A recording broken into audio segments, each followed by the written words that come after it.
Howdy, folks. Happy Thursday. We have lots to discuss. A trade just went down in the NHL, game 2 of the Stanley Cup Final. We'll discuss now in a few minutes with Russ and I, and Anthony will be joining us in a few minutes. And happy Canada Day to all our friends north of the border. Happy Canada Day. So I miss you, and I hope to see you soon. We'll start with Russ with the pre-show. Yes, I miss all my Canadian friends. Okay, let's talk about Bobby Bonilla Day. I'll give you my quick Bobby Bonilla story because it's very awkward, and I had to think quick on it. But back in the day, as you know, I'm a Met fan. I got a call. No, I got an email. I got an email that said, hey, this is like the Major League Baseball Players Association, and we would like to set up an interview for you and Bobby Bonilla. And Bobby Bonilla is also going to talk about, I think it was a video game. And I'm thinking, Bobby Bonilla. I didn't have the greatest thoughts about Bobby Bonilla, not even for half of his tenure. So it's like I said, okay. So I say okay, and then I had to think about it and think to myself, how am I going to interview Bobby Bonilla and not talk about some of the ridiculous things he did that really pissed me off as a Met fan? And so when I got to his office, my answer in my head was, I'm not talking about the Mets at all. And we never, ever mentioned the New York Mets because if we would have, I would have been probably just like Mike, and I would have at least said one snide thing that probably would have pissed him off. But to be honest, he was like a really good guy, nice guy. And so I don't get mad at the Bonilla Day thing. I just say, God, that was stupid, and the Mets ownership was stupid. But these are the kinds of things that the Wilpons did because they're real estate guys. So they're used to doing this with properties and things, but you shouldn't do it with that many players. But again, Bonilla's not the only one in the league. There's a lot of them. Yeah, there's a lot of deferred money. Now, the thing is, though, it's like I think it's till like 2035. Yeah. Didn't I hear when Steve Cohen bought the team that there was talk about just instead of having this day come up every year, just paying it off and getting it over. Well, I mean, they may have had that discussion. Instead, they had Bobby Bonilla Day on Twitter where Mint Mobile, owned by Ryan, the guy who played, Ryan Reynolds, decided to come up with a scheme to try and sell cell phone plans. And the Mets are having a contest where you can kind of sleep over throughout the first pitch, yada, yada, yada. That's great. But in the end, you're still paying him all this money. Luckily, Steve Cohen, it's not a big deal. Luckily, as a Met fan, you don't have to worry about it. Now, last night was not a particularly good night for both of our baseball teams. Your New York Mets lost 20-2 to the Atlanta Braves. Luckily, I didn't watch that game. I watched the day before his game, but not that one. And last night, the Yankees had put up a 7 spot and chased Shohei Ohtani in the first inning of the game. 7 earned runs. 2 rain delays later, they're up 8-4 in the 9th inning, and Aroldis Chapman, whose ERA is over 6 in the last 8 appearances, walks the bases loaded and gives up a grand slam home run to Walsh. I saw it. A left-handed hitter, and he used to be a pitcher. Yeah, a left-handed hitter, and he threw him a slider that was a hanging slider, which, honestly, the problem was that the Chapman could not get the fastball over the plate. Right. If he can't get his fastball over, you got problems. And somebody was making the accusation that, his wildness has sort of coincided with the spider tack thing, which I look, if he has trouble for the rest of the season, I think it's fair to say. Right now, it's a little early. Well, I mean, this is the thing. I don't mean this as an offense to Chapman. He sweats more than anybody I've ever seen in Major League history. I mean, it was hot last night at Yankee Stadium. The water is pouring off of him like he's in a shower. Well, I would say he's number 3, Mike. If I had a top 3 sweaters of all time, people who sweat, David Dinkins, former New York mayor, is number 1. Patrick Ewing was number 2. And then I think you're talking Chapman 3. I'd hate to be those guys with the squeegees during the next game. If you out there can come up with somebody who sweat more than those guys, please chime in. And do not say Russ or me, because you'd be wrong. I don't have flop sweat that often. No, I don't sweat at all. No, anyway. Hello, Hockey World. Today is Thursday, July 1st, 2021. I'm Russ Cohen from Sportsology. And I'm Michael Lagello, and this is the Hockey Buzzcast here on HockeyBuzz.com. Well, if it's not this year when free agent day is July 28th, and last year when the season was delayed and pushed back, and I think it was October 9th, today is free agent day. Not only is it Canada Day, it's free agent day. And next year we'll get back to that situation happening on July 1st. But right now we're in the midst of the Stanley Cup Final, and last night we had Game 2 of the said final between the Tampa Bay Lightning and the Montreal Canadiens. And Russ, you were there, and it was a very different game than Game 1, but it had the same result. Right. Look, Montreal decided they would clog up the neutral zone, and it worked to some degree. Montreal took a lot of shots. They went with the pucks to the net theory that I had thrown out there, but still, a lot of those early shots were easy saves by Vasilevsky. He could read the play, know where he's going to go, cover the post like nobody else does, and it's just like hitting a brick wall, right? We saw a lot of those saves early on, so that's where I think the number got inflated on plays like that, on shots that he saw.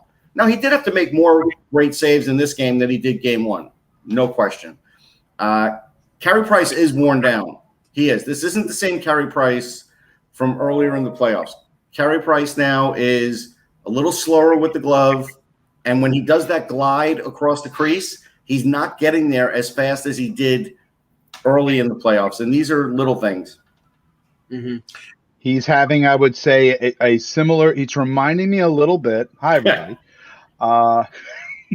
It's reminding me a little bit of Marc-Andre Fleury's run with the Vegas Golden Knights, where he got to when they got to the final, you know, he had an amazing run in the postseason, Fleury, and then when he got to the final, he started to look a bit more talented. Yeah, and it's just in this era. I know we could say, hey, Luongo played for a long time, Dwayne Rollison, whatever. In this era, we're not going to see 42-year-old goalies. We're just not. No, unless they're playing 35, 40 games, and then, you know, they're well rested going into the playoffs, then maybe they could survive. Now, I have to say this, and, you know, hold your hearts, everybody. You know, like sort of Fred Sanford from Sanford and Sons, because I'm actually going to pay the Montreal Canadiens a compliment. They dominated that second period. Once Pirelli scored that goal to make it 1-0. I thought the goal was a little lucky because it deflected off. There were too many defensemen not actually doing their job for Montreal and screening Price. Right, but no, I'm talking about on the goal that McDonough deflected the shot. After Matt Vasilevsky's pad, but.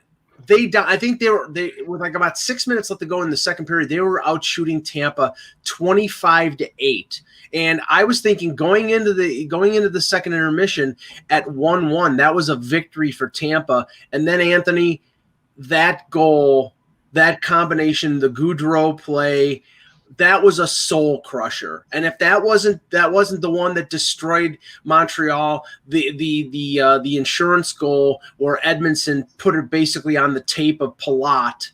Those two goals back to back, you could see just the emotion just being sucked out of the bodies of the Canadians. I think I'm going to probably put a bit more on that Coleman goal. We all know, you know, classic hockey cliches and tropes, you know. Backbreaker never want to give up a goal in the final minute, much less the final second of a period in this case. And I think we put a lot on the late second period momentum that goes into the third, because you have to sort of absorb that and take that with you into the third period, especially when you have as good a second period as Montreal did last night. So I got 3 points from that. So that happened in my end. So when it happened like that, I was just in awe. Like, I've covered a lot of Stanley Cups, and that may be the best goal I've seen. Patrick Kane's was the best goal I never saw, but that was the best goal I've seen. And so that was one thing. The other thing was Ryan McDonough is probably the smartest defenseman in the league, because when he was asked post-game about setting that up, he's an honest guy. Like I said, I've done a book signing with him. I've seen this guy. He doesn't know how to lie or even not answer a question. And he basically said, to be honest, I looked up at the scoreboard and I knew there wasn't much time, and that's when I passed the puck. I didn't even see the goal. He said, I was just looking at the time ticking down and knew we had to do this quickly. And that is a great, honest answer, because it's hard to do that in hockey and do what happened in that. If you try to do that in a game, you probably wouldn't be successful. It was one of those things that just happened. And then I did write an article this morning. We could talk about it in a little bit, but I do think Tampa has to keep Gaudreau and Coleman, because you rarely get guys that have chemistry like this. And there's a way to do it. There is a way to do it. You're going to have to explain it, because it is. I just feel like when we get into this offseason here, you got guys with two cup rings. I think it's going to get cost prohibitive. If they can here's my deal. If they can bring back one of the two, I'll applaud Tampa. Oh, I agree, but I think it's going to be. My gut feeling is it's going to be tough to bring them both. But back. This is Tampa. Tampa will figure it out, and if they figure it out, then they're going to have to move off other pieces to make it happen. And you have to be careful, I think, as your team, because then are you blocking the paths of the younger players in your system from having a chance? No, I don't think so in this case. But we'll go with that in a minute. I don't know if Mike has other things you want to cover from this game. Just that 2 games in a row, I thought Price was really good, and they ended up losing, which I don't think is a good sign for the Habs. It's like, again, if you can say, well, we didn't get great goaltending, and that's the reason we lost, and then there's sort of your baked in excuse. But he played really good in game 1, and they lost 5-1. I thought he played pretty good in this game. Maybe he was slow on that goal, Russ, but I think the fault on that one was more Edmondson. Oh, it's definitely Edmondson, but I'm just saying, seeing it just on other saves. Right. And honestly, if you see Edmondson on that play, if you're the goaltender and you're looking out the corner of your eye, you're thinking he's going to either wheel that thing out, so he's sort of covering to the side where the puck is, not anticipating Edmondson was going to bank it off the board. Well, right. and he's expecting Petrie to be there, whereas Petrie is expecting him to rim the puck around the boards. Yeah. And I was talking to Russ about this last night, Anthony. This is a symptom of you overplaying those top 4 so much that now they're making we said this now. And last night they did the same thing. Gustafson played, I think, around 10 minutes, a little over 10. And Merrill played, and they played 11, a little over 11. Yeah, they played those guys 25 minutes. And it's like, okay, they're human. They're going to start making stupid mistakes because they're tired. Actually, I think Weber played 28, and I think Sherratt played like 26. Yeah, that's crazy. It's nuts. Yeah, it's just it's too much to expect. And no, I wasn't blaming Price. I'm just saying I see differences now in him, like Anthony was saying. But I do think, I think Montreal had a good game plan. Montreal is still dumb for not using Romanov, because I'm telling you, it is a missing element that they are, for whatever reason, not willing to take a chance on. And now that you're down 2-0 at home, you should take a chance on that, because you really do need a spark on that blue line, because those guys are starting to feel the pressure of all those minutes. You saw it in Edmonton. You can't continue to overload them. If you do, you might find yourself getting swept or being out in 5 games. Like, that's really what we're looking at. Now, going to your point about Gaudreau and Coleman, right now, Tampa Bay is $5 million over the cap. Right. And that's with those players, UFA, David Savard, UFA, a couple other players. Now, and I believe I'm looking it up right now. I think they have a couple RFAs that they have to get signed. So that they do Colton and stuff. Yes. Yeah, and those are not like big name ones like Point or Sergachev, but ones that are significant. So I mean, that's stuff that Julian Brisebois is going to have to take care of. But Let's see. Colton, Barboulay, Radish, Kachuk, Cal Foot, all the young guys. So those guys will all get like entry level plus. They won't get much. But if they lose somebody like Tyler Johnson in expansion, that's part of it. And then they're basically at the cap right then. We're assuming, and there's been speculation, and we've talked about it, about somebody like Victor Hedman undergoing. And Victor Hedman supposedly has a major hip issue. I heard knee, but you said hip, so it's something. Yeah, if it's a hip, it could be a torn labrum, and we know with that type of injury, it could be anywhere from 6 to 8 months. And if that's that, then that's most of the regular season.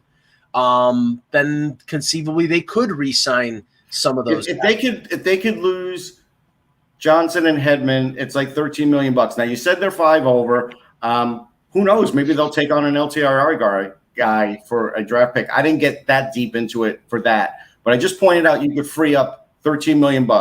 And honestly, Goudreau doesn't make that much money. Goudreau is not going to be getting a massive raise. No. And with Tampa accounting, with the way that tax structure is there, he's the least of it. And honestly, Coleman is not a $5 million player either, and especially not in Tampa. No, but again, he's of the two players. I think that Coleman is the more likely of the two to go, because I think because once we get to free agency, I know we got a flat cap and everything, but if teams are out there looking for, championship experienced wingers who have a 20 to 25 goal season in them, he's going to get something, but he could get it from them, and he could get the term like Mike is saying. But again, I think of the two, if you're asking me, if I had to kind of handicap it, I think they're more likely to bring back Goudreau in that circumstance. And they're both at that age where, because Goudreau is 28, Coleman is 29. This is their last chance to get. That's the key here. If they get an offer at this age, this is their legacy contract here. Yeah. Now, I mean, again, I say yes, but I also saw the Buccaneers get everybody to come back, and now it's a bigger cap. And I think the lore, if you win 2 and you say to these guys, do you want to keep winning? You'll make good money. You're going to make a little less. You know what? I do think there's a very good chance that they would come back. I would say there's a chance. I would not put it as a necessary. But again, once we get to again the silly season, we'll see what's going on then. But I think they need to do it because it's 2/3 of a line. I would focus on it and try to do it. And if I'm $5 million to over going into training camp, I'll do it because maybe something else magical. And you're gonna have teams, of course, raise holy heck once Hedman whatever. Like at this point, Anthony. Honestly, I'm so tired. They're the 49ers. The 49ers used to laugh at teams. I know, and that's like people are complaining about it, and it's just like the rule's written as the rule. That's why you hire people to interpret that. If you get snagged on it, then you blame that person. But if they've read the rule and the league says no, that's within the realms of what you can do. Why not leverage it? Yeah. And also, Tampa's got a load of talent. I named about 6 players that could easily play for them next year, and you wouldn't even need all 6 to come through, obviously. So they've got a lot of guys to choose from. There's a breaking trade here. We've just announced a few minutes ago. We need to discuss. The Nashville Predators have traded Victor Arvidsson to the LA Kings for a 2021 second and a 2022 third-round pick. Now, it doesn't appear that there is any kind of salary retention in this deal. Arvidsson has 3 years left at 4. None left. Mike, you said none? No salary retention? Not that I saw. That has not been reported yet. If there is, we'll find out. I was expecting that in that deal, considering how banged up Arvidsson has been. Well, that there would be something to especially with a second-round pick going back and a third. I mean, I know what's reported is what's reported, but to me, based on where he's at physically, I'd have to think Nashville's got to be absorbing something. But again, we'll see. I don't like the trade. I don't like the direction the Kings have gone in for a little while now. They've behind the scenes, they've lost some good personnel that could cost them down the line in management. They guys that just you never talk about. And I think I knew that they would get aggressive in getting players. I didn't think they would get aggressive in getting players that have very little chance of getting back to what they were 3 years ago, which I think that's where Arvidsson's at. Now, I'm not saying he's a bad player, but I wouldn't give a second and a third for him because, yeah, on a bad team, he'll be a decent player. If that's the goal here, fine. But I don't think that's the goal. No, and I mean, he's a smaller player, and from what I saw of him last year, I thought his speed started to decline, and that's a big red flag. Yeah, I mean, exactly. And I'm just checking here. I mean, to be fair, I think that's why Philly passed on him. I think, yeah, when Philadelphia was rumored to be involved in a potential deal for Ekholm at a certain point, Arvidsson had also been whispers of him being mentioned. They were trying to couple it, and Philly, I think they saw enough of Arvidsson to say, not so sure about that. Arvidsson had 10 goals and 15 assists in 50 games with the Preds this year. So that equals out to about 16, 17 goals. And I know his rush stats have really, I think it was 2018. I know it was 2010. Adam Vingan from the Athletic was talking about how I think one season he had 10 rush goals. And since then, I think he's had 4 out of 100 some games. And he used to, he did score 30 once. Yeah, okay. In the span of 3 years, he had 31, 29, 34. 34, so there we go. And then following that 34 year, that was his probably his career year. He scored 15 in 57 games. And then, what year was the contract? When did he sign his contract? Shortly after the 30-goal season? I think it was after the 30-goal season. No, it was the year before.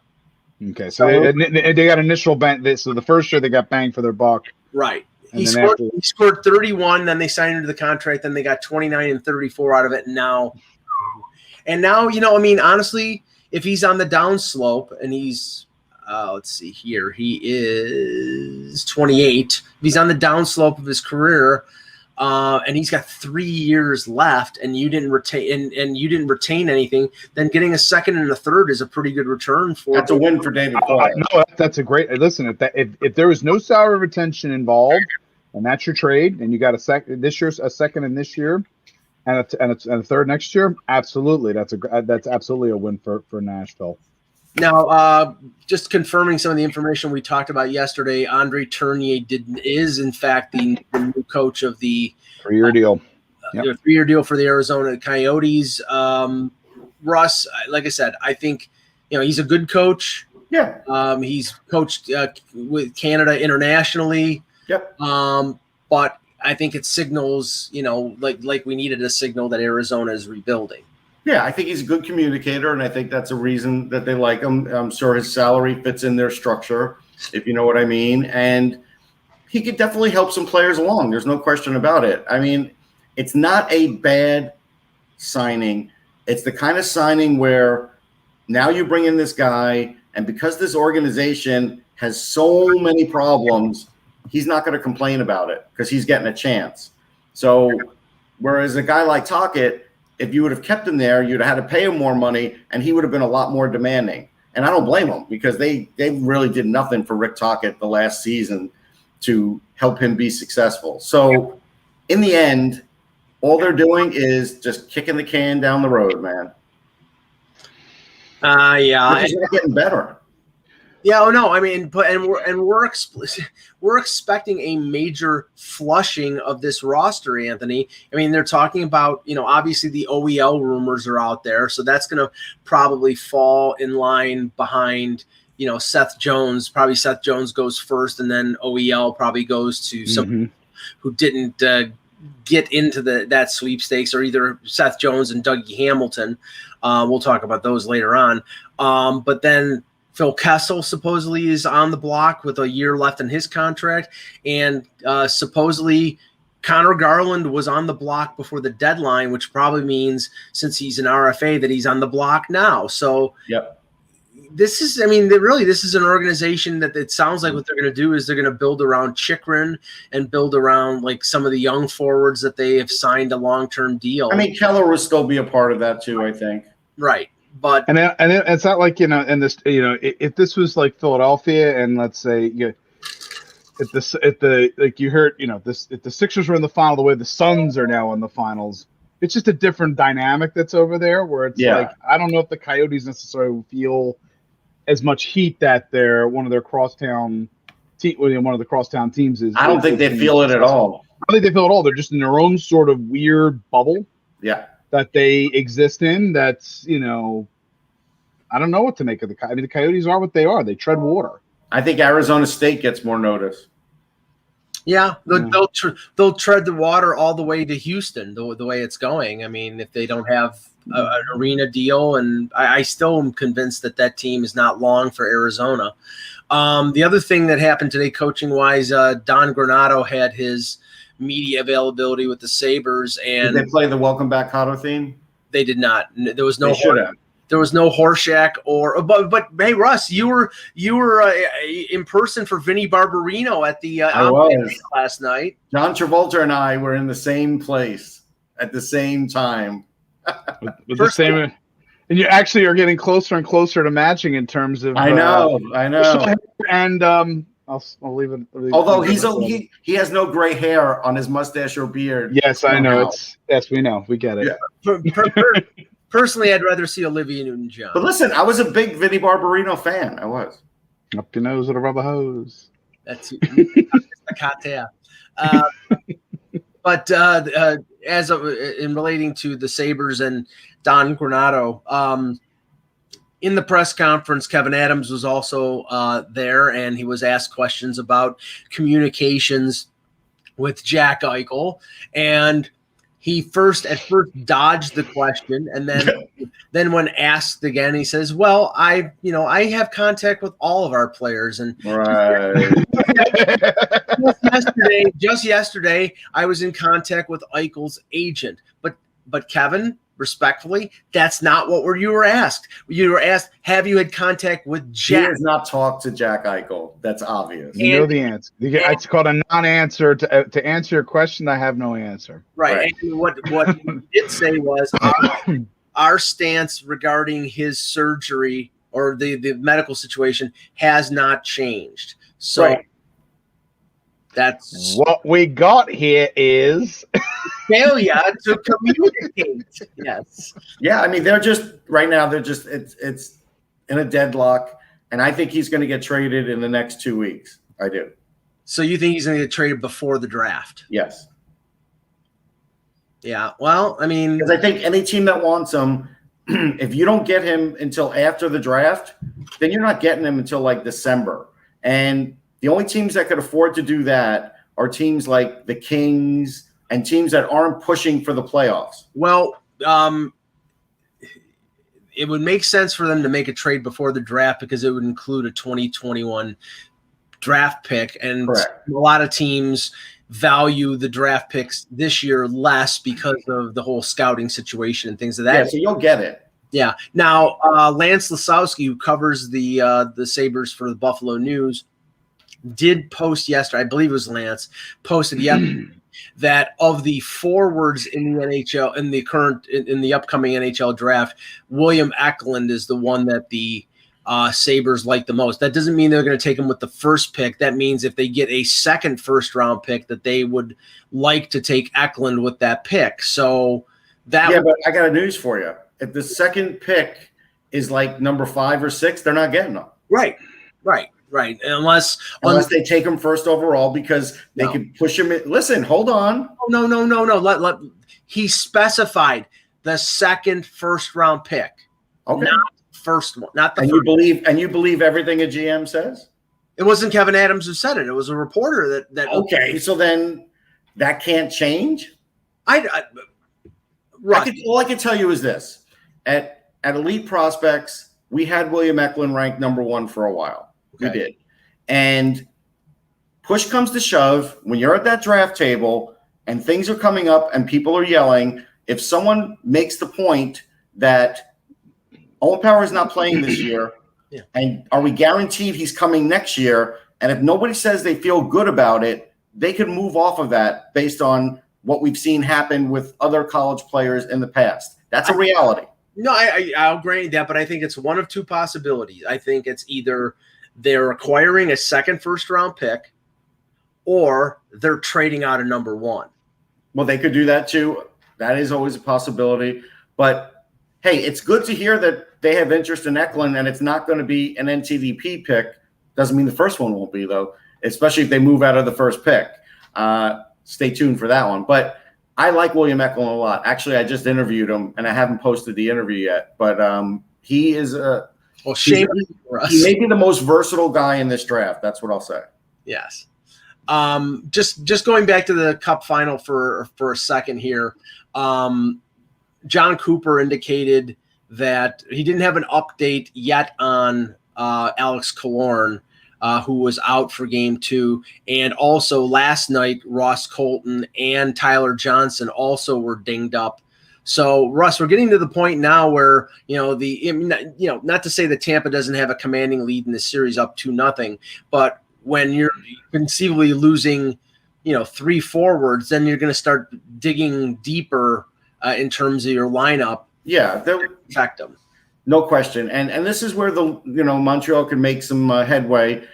Again, I pointed out like 2 articles ago, everybody on the Tampa Bay Lightning said, we're in this for the long haul. They talk about it being a long series all the time. So they're not going to rush a guy back, especially up 2-0, and they're not going to panic if they lose a game or 2 and it goes even and then they come back to their building. Yeah. They're not going to worry about it. It's all part of their plan. Like, they are basically like, hey, if this goes to 7, we know it's here and we know we're going to win in 7. And you know what? That's what they're really doing. And if it happens earlier, it happens earlier. But they've talked about this as being a possibility a long time ago. I would say, yeah. And again, from my perspective, I was emboldened enough to see what Montreal did in that second period to think, this series won't be a sweep. I'm pretty sure that. Matter of fact, I'm almost really solid on Montreal. Yeah, I don't think it'll be a sweep either. I think Montreal is going to win game 3. And then again, the rubber hits the road for game 4, right, in my mind. And again, injuries come into play here for Tampa as well. Again, we know what I said. They didn't play that well.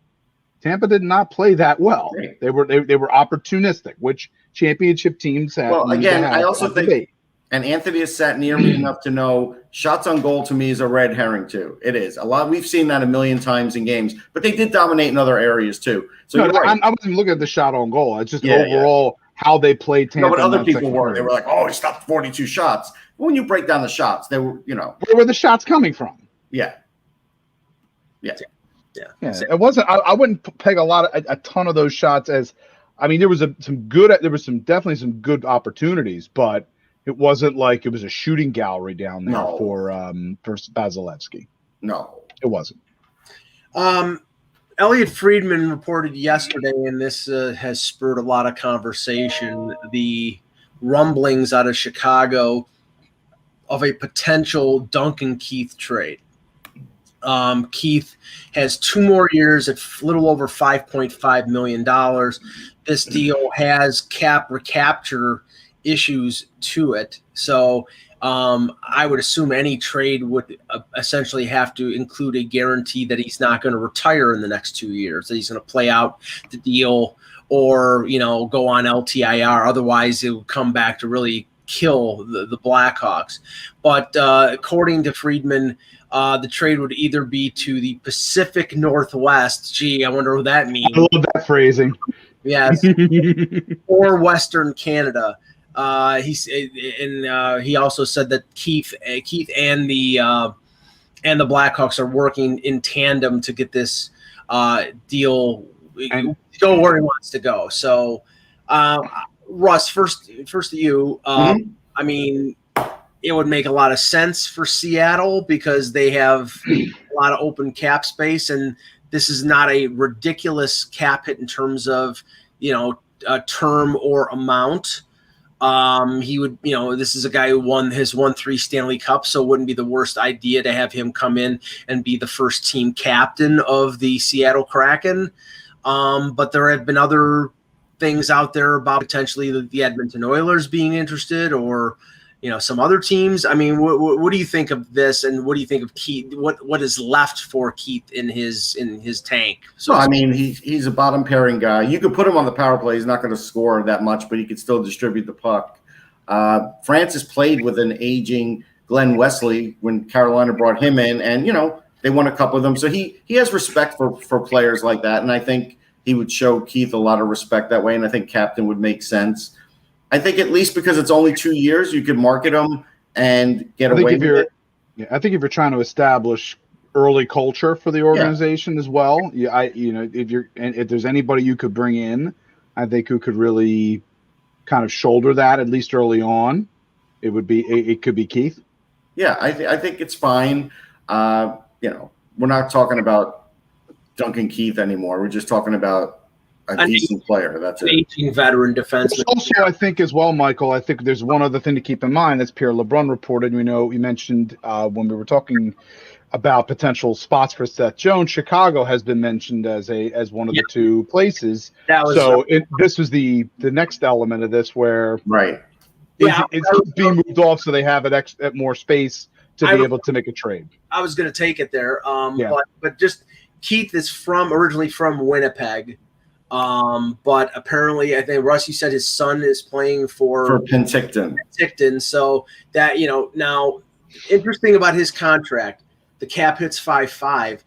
The money amount the last 2 years is 2.1 and 1.5. So a team that has cap space but is under budgetary constraints, that would be perfect for them, or a team that's got cap space to burn, like a team like Seattle. So it makes a little bit of sense for them, and that I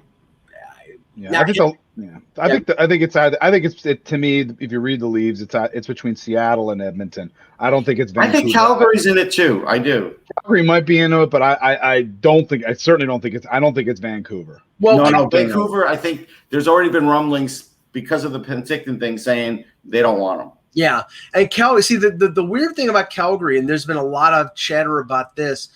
Apparently, Calgary is leaning towards protecting Rasmus Anderson, Noah Hannafin, and Tanev, and leaving Mark Giordano exposed in the expansion. Yeah, because of the amount of money he makes and his age.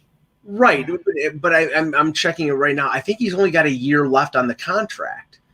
Yeah, he's entering the final year of the contract at 6.7. But if he is exposed, you could very well see if Seattle decides, he's going to be worth. I could see them signing into a 2 year. I think Francis will leave him alone. He knows he's a Calgary guy. I think he'll just leave him alone. Honestly, I don't think he'll mess with it unless he can flip him someplace else and get. I don't think he's in that same mode that Vegas was in. So I think Francis will just be like, yeah, I'm not going to touch your guy. I mean, he's a Calgary Flame. I'll leave him alone. There's been some chatter about Edmonton regarding Giordano, which. Listen, Edmonton's got real problems here. Edmonton, in like 4 years, they're going to have, again, especially if Larson gets a long-term deal, if they don't win anything, they're going to lose McDavid, and they're going to have all these other long contracts on there of players that are aging and not a great farm system at that point. And that's going to be a bad place to be. So getting him in the trade, I don't think is going to make your team markedly better. They need guys who could score. Their defense wasn't their problem this year. Yeah, Flamester is saying that Friedman did say that they're going to leave Giordano unprotected, and that there's a possibility. I'm assuming that he's also saying that they could they could trade, that Seattle could retain salary on Giordano and flip him to Edmonton, which I'm sure a lot of Calgary fans would not be too happy about. So. No, that would be like Mark Streit going from the Flyers to the Penguins. That would that got a little rise out of the Flyers fans. Mark Streit, don't you think? No, but it's just the idea, Mike. It didn't matter who it was, and it didn't matter it just mattered that a player you traded that you didn't want to trade in division, who's still a pretty good player, by the way, went to the Penguins. But going back, going back to Chicago, this is the thing that's the reality here. If this does come to fruition, and then and Keith is traded and he's not, and they don't retain any salary, then in the span of about 5 months, they will have cleared over $12 million of Brent Seabrook's contract and Duncan Keith's contract. And Seabrook had 4 years left, so he's going to get paid, but it's not going to count against the cap. And so with that $12 million, Anthony, they're in on potentially in on Seth Jones. They're in on Dougie Hamilton. They might be in on OEL. But their defense, if you look at their defense with these guys gone, even though they were shadows of their former selves, it's Connor Murphy and Calvin DeHaan. That's the bulk of your defense. Yeah, their defense is not good at all. No, they're not. There's not a lot of depth there at all. And if they are going to make a deal for a Seth Jones, you're putting a lot of eggs in that basket there without much support behind him. Right, and that's really concerning. I can't bring in Dougie Hamilton there because they have Adam Boquist. Adam Boquist plays no defense either. So it's like all of a sudden you've got Hamilton, Boquist, Connor Murphy. I thought Seth Jones doesn't play any defense either based on what I've been seeing on social media. Yeah. But I'm just saying, if you have Murphy, Boquist, and Dougie Hamilton, I got to have some guys who could actually play defense. I know Murphy tries, but he's just not good. So that's the worry. Seth Jones would help them, no question about it. But if they get Seth Jones and they get taken for a long-term deal on that, they're just going right back down the same road. Eventually, this merry-go-round is going to stop hard for the Blackhawks again. They got it going a little bit again, but it's going to stop again. They need 2 or 3 defensemen. They don't need one. Right.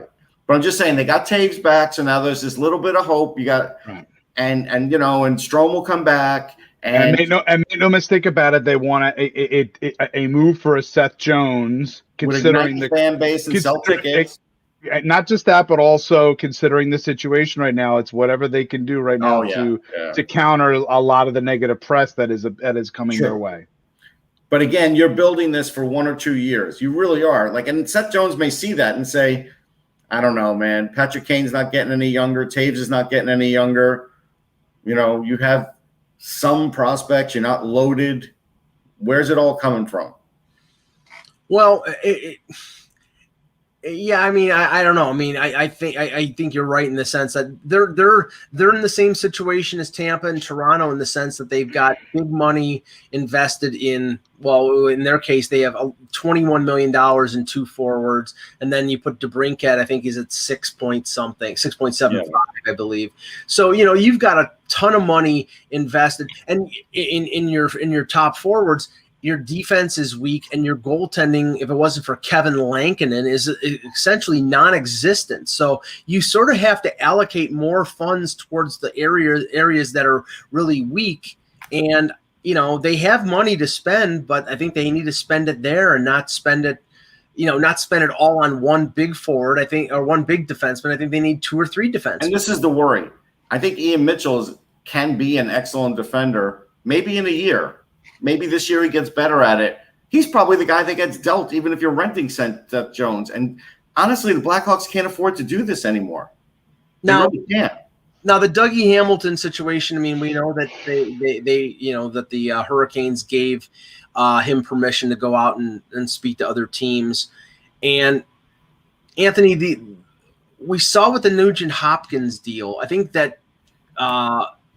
Don Waddell and Dundon are sort of gambling on Dougie going out on the market and not finding what he thought he was going to find out there, and then taking the hometown discount like RNH did from Edmonton.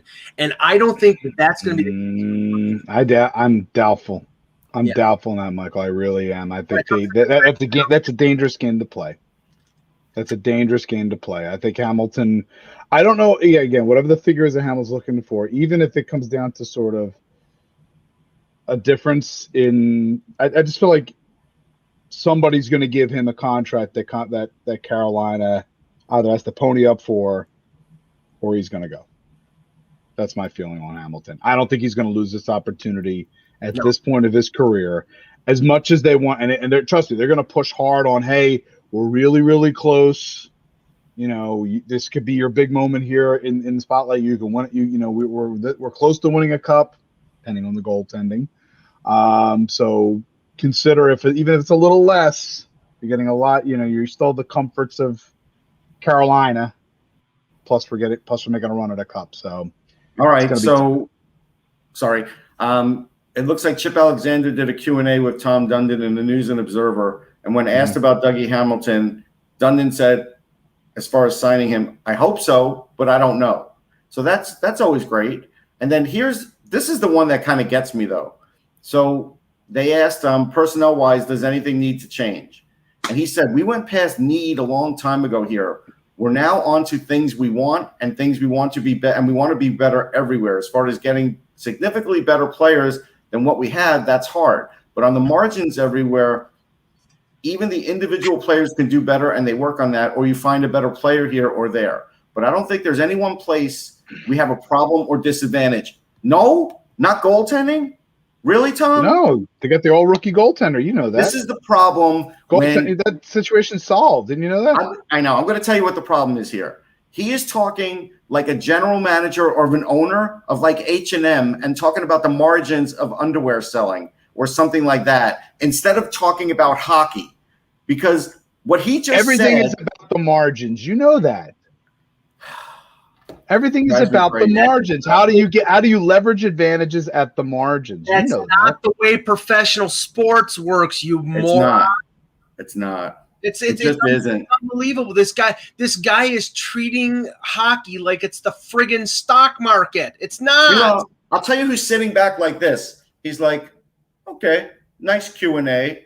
You still need to pay me, and I'm Svechnikov right now. And I'm like, what are you going to do? Yeah, they offered him 6.5 times 8 years a couple. And he laughed at him. Yeah, it's okay. Yeah, nice first offer, nice opening offer. Yeah, Tom, you know what I'll do? I'll sign the 2-year bridge at about $6.5 million. Then I'll sign another 1-year deal, and then I'm 1 year up against free agency, and then F you. How about that? That's what these players are gonna do. They're gonna walk their way towards UFA and say bye. And I do believe that the Hamilton situation is really the litmus test for all that. Yes. Yeah. Okay. You got a coach who wanted to stay in Carolina, who was willing to who made a lot of money in his which may be the reason why it may be emboldening Dundon to think he can play this game. Right, but the problem is Rod Brind'Amour made a lot of money in his NHL career as a player, so he was willing to take a little bit less to stay there because he's building a home in Carolina and he thinks the team is close. Players are not like that; they want to be paid. Maybe the understanding is, Rod took up a little bit less, and then we'll pay Dougie a little bit. We'll get closer. Yeah, okay, but I think Anthony. Name me a Russian player that has ever taken a little less. I'm talking about Hamilton. I'm not talking about Svechnikov. I know, but I'm saying that's gonna stop real quick. No, I mean, listen, Svech will get what Svech will get. He knows he's going to be the belle of the ball very soon.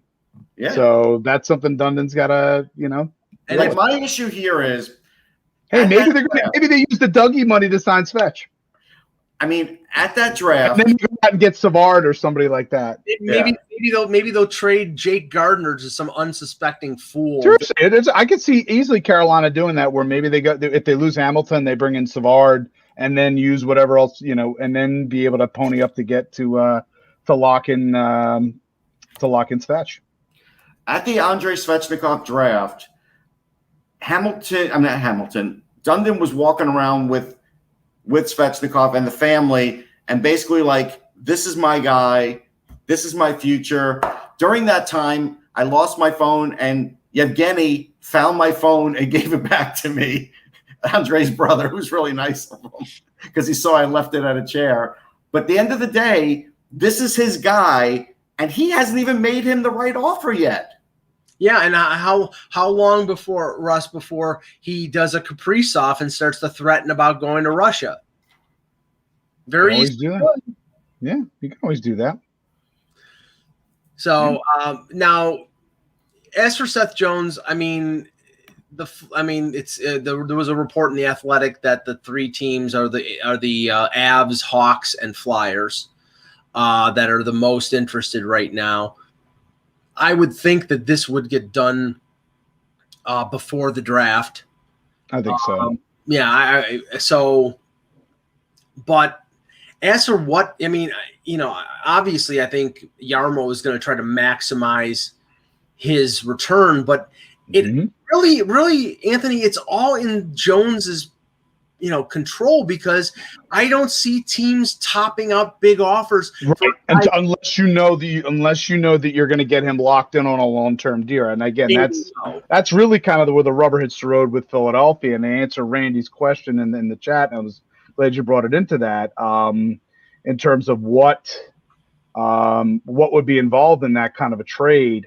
Again, it all depends on if they're going to get him under a long-term, if they get him under a long-term deal. If they get him under a long-term deal, then I think Philly will give them.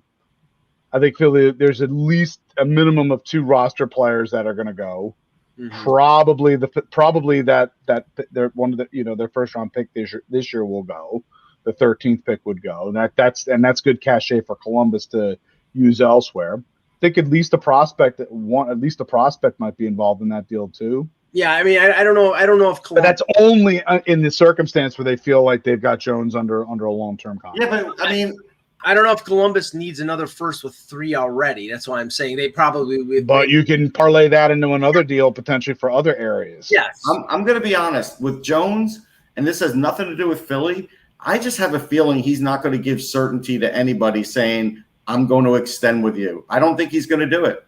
I had this gut feeling. I have nothing to base it on. So then the teams go to, well, that puts it on Jarmo then to have to select whatever is remaining of those deals. Now, again, Chicago could turn around and, they could, there's certainly some things in system that they could offer. And who knows if he wants to sign long-term in Chicago. I mean, this is right.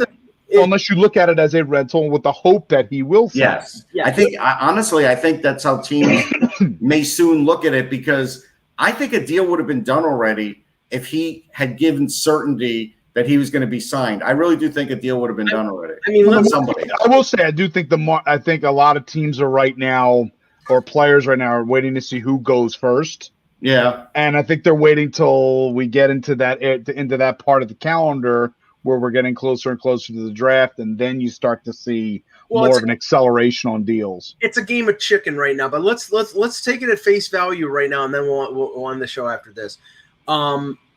If he is saying the truth, if he's saying I'm not signing with Columbus after this year, and I'm not signing any place that I'm being traded, then A, that limits the market, and B, that limits the cost. And at that point, does Jarmo say, well, I'm going to get this return with him as a high price rental at the deadline, so I'll just hold on to him until next March?